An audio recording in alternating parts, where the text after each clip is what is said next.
السلام علیکم. دیجیے.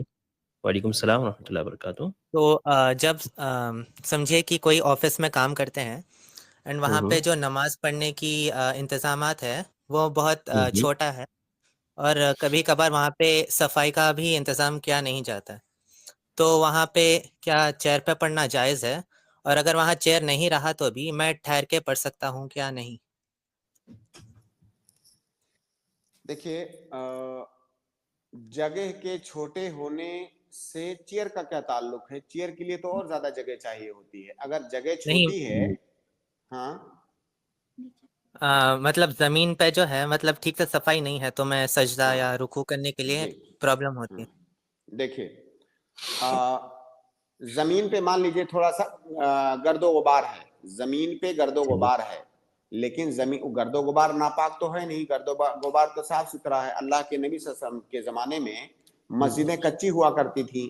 کئی ایسی حدیثیں ہیں جن سے یہ پتہ چلتا ہے کہ جب لوگ سجدہ کرتے تھے تو ان کے ماتھے پر گرد و غبار لگ جاتے تھے. اللہ کے نبی صلی اللہ علیہ وسلم کے بارے میں آتا ہے کہ مسجد گیلی تھی، یعنی بارش کی وجہ سے مسجد گیلی تھی.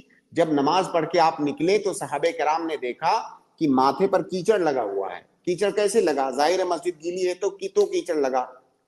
اس کا کیا مطلب ہوا؟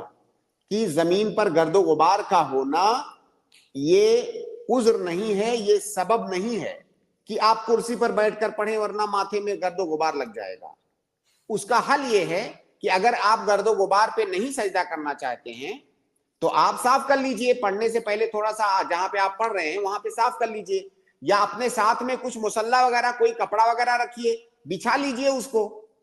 تو یہ چیئر پر پڑھنا یہاں پر جائز نہیں ہے. اگر کوئی اس عذر کی بنیاد پر، اس ریزن کی بنیاد پر اگر کوئی چیئر پر پڑھتا ہے اس کی نماز نہیں ہوگی، کیونکہ قیام نماز کے اندر یہ رکن ہے. کھڑے ہو کر کے نماز پڑھنا یہ رکن ہے، اور یہ اسی وقت ساقط ہوگا جب آپ کے پاس ایسی مجبوری ہو کہ آپ کھڑے ہو ہی نہیں سکتے. تو اگر آپ چیئر پر نماز پڑھتے ہیں ایسی اس عذر کی بنیاد پر تو نماز نہیں ہوگی. تو یا تو آپ گرد و غبار ہے اس میں سجدہ کر لیجئے، وہ نجس تو ہے نہیں، اور اگر آپ کو اس سے بچنا ہے تو یا تو صاف کر لیجئے، کوئی آپ نے ساتھ میں کوئی کپڑا مصلی وغیرہ رکھیے جو بچھا لیجئے. جی. اور اگر ہم ٹھہر کے پڑھیں اینڈ سجدہ کے ٹائم پہ چیئر کے استعمال کر سکتے ہیں؟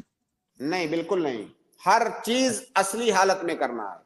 کھڑا ہونا ہے، رکوع کرنا ہے، سجدہ کرنا ہے، سب کچھ اصلی حالت میں کرنا ہے.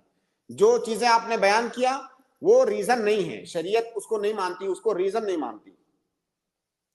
جی ٹھیک ہے، جزاک اللہ ٹھیک، خیر. بارک اللہ فیکم.